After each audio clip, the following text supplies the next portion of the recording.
News और स्वागत है आप सबका हमारे चैनल में। एक बार फिर से मैं आप सबकी होस्ट तृप्ति लेकर आई हूं इस वक्त आपके लिए बड़ी खबर उत्तर प्रदेश से। उत्तर प्रदेश में बीजेपी के मंत्रियों की लिस्ट सामने आने के बाद शपथ ग्रहण समारोह के बाद चर्चा हुई बीजेपी अध्यक्ष को लेकर, प्रदेश अध्यक्ष को लेकर। अब सवाल ये है कि बीजेपी प्रदेश अध्यक्ष किसे चुना जाएगा। सवाल यह है कि बीजेपी आखिर प्रदेश अध्यक्ष की कमान किसे सौंपेगी। जिस तरह से उप मुख्यमंत्री के तौर पर पहले तो केशव प्रसाद मौर्य का नाम तय ही था चुनाव हार के बावजूद, लेकिन दूसरा नाम ब्रजेश पाठक का शामिल हुआ। ब्राह्मणों का फोकस करते हुए दलित और अलग समाज के ओबीसी समाज के लोगों के लिए भी मंत्रिमंडल में कुछ मंत्री शामिल किए गए। ब्रजेश पाठक को भी शामिल किया गया ब्राह्मण समूह को इकट्ठा करने के लिए बीजेपी की तरफ। ऐसे में प्रदेश अध्यक्ष का पद किसे सौंपा जाएगा, श्रीकांत का नाम भी सामने आ रहा है।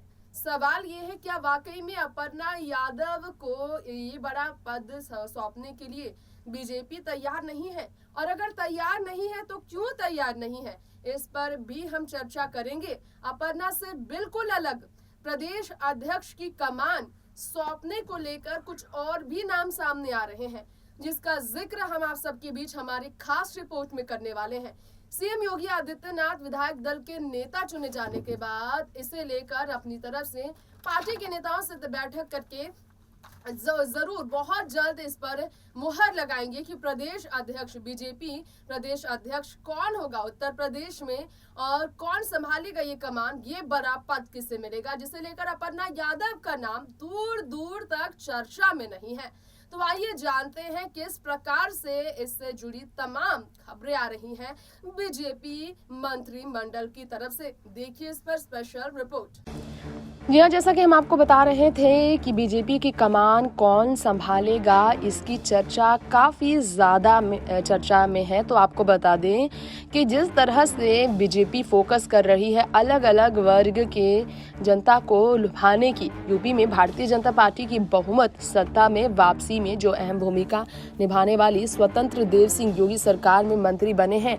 तो ऐसे में आपको बताना चाहेंगे हमारी इस खास रिपोर्ट में इस वक्त यूपी बीजेपी अध्यक्ष को लेकर जो सबसे ज़्यादा सियासी हंगामे हैं, इसमें श्रीकांत शर्मा के नाम को लेकर ना से चर्चा हो रही है। बताया जा रहा है कि उन्हें बधाई देने वालों का भी तांता अभी से ही लग गया है। बीजेपी पार्टी ने अध्यक्ष पद के नाम को लेकर औपचारिक रूप से कोई जानकारी अभी तक नहीं दी है, लेकिन नाम तमाम नेताओं के अभी भी चर्चा में है।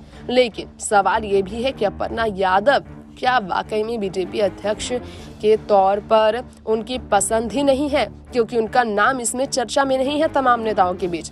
अब पूर्व मंत्री श्रीकांत शर्मा ने उत्तर प्रदेश बीजेपी के अध्यक्ष के तौर पर कमान संभाल ली है यूपी में। ये चर्चा जब शुरू हुई तो उन्हें बधाइयां मिली है, आप जानते ही हैं। तो श्रीकांत शर्मा के समर्थकों का कहना है कि घोषणा से पहले सोशल मीडिया पर इसकी जानकारी ठीक नहीं है, यानी कि इशारा उन्होंने कर दिया है कि विधायक और पार्टी कार्यकर्ता भी जो शामिल हुए गए हैं उनको बधाई देने के लिए, वो पहले से ही जान चुके हैं कि यही तय है फैसला बीजेपी की ओर से, सीएम योगी आदित्यनाथ और उनकी मंत्रियों की तरफ से। अब ब्राह्मण चेहरे को अध्यक्ष पद की जिम्मेदारी दे सकती है, कुछ लोगों ने ये कहा था।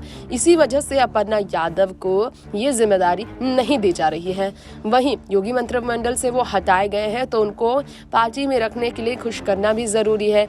अब डिप्टी सीएम रहे डॉक्टर दिनेश शर्मा का नाम रेस में आगे चल रहा है, और ये भी बताया जा रहा है श्रीकांत शर्मा के अलावा, क्योंकि ब्राह्मणों को सबसे ज़्यादा आगे गुट में रखा गया है। तो आपको बता दें इस वक्त ट्रेंड में रहने वाली तमाम खबरों के बीच देखा जाए तो 71 सीटें जो हासिल की थी साल 2014 में बात की जाए तो यूपी में उस वक्त सड़कों पर संघर्ष करके बीजेपी को केंद्र में लाने वाली टीम का नेतृत्व किया था लक्ष्मीकांत वाजपेयी ने। ऐसे में आपको ये बताना चाहेंगे कि श्रीकांत शर्मा का नाम क्यों चर्चा में है, और ब्राह्मण चेहरे को जिम्मेदारी मिलने की चर्चा इसलिए क्योंकि 2024 के चुनाव में लोकसभा चुनाव को नजर में रखते हुए ये फैसले लिए जा रहे हैं, क्योंकि इस वक्त देखा जाए तो बड़े नाम में यही दो नाम हैं जो ब्राह्मण चेहरों के लिए बेहतर बताए जा रहे हैं। इसके अलावा बताया ये भी जा रहा है कि सतीश गौतम, सुब्रत पाठक, हरीश द्विवेदी के अलावा सुधांशु त्रिवेदी के नाम को भी चर्चा में रखा गया है। बताते चले आपको इसी के साथ साथ सुधांशु त्रिवेदी के नाम के अलावा कयास ये भी लगाया जा रहा है बीजेपी का कोई पदाधिकारी जिम्मेदारी को संभाल सकता है, इसलिए भी अपर्णा यादव को ये जिम्मेदारी नहीं दी जाएगी। बीजेपी में महामंत्री गोविंद नारायण शुक्ला और उपाध्यक्ष विजय बहादुर पाठक का भी नाम इसमें चर्चा का विषय बना है। तो बीजेपी ये कमान को संभालने के लिए उत्तर प्रदेश में प्रदेश अध्यक्ष कौन बनेगा, इस सवाल का जवाब बहुत जल्द बीजेपी मुहर लगाकर किसी एक नाम पर देगी।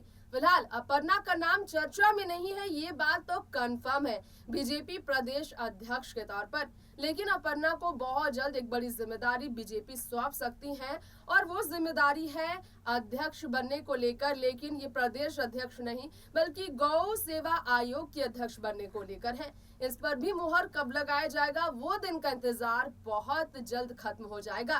फिलहाल लेंगे आपसे इजाजत, देखते रहे नेक्स्ट 9 न्यूज। नमस्कार।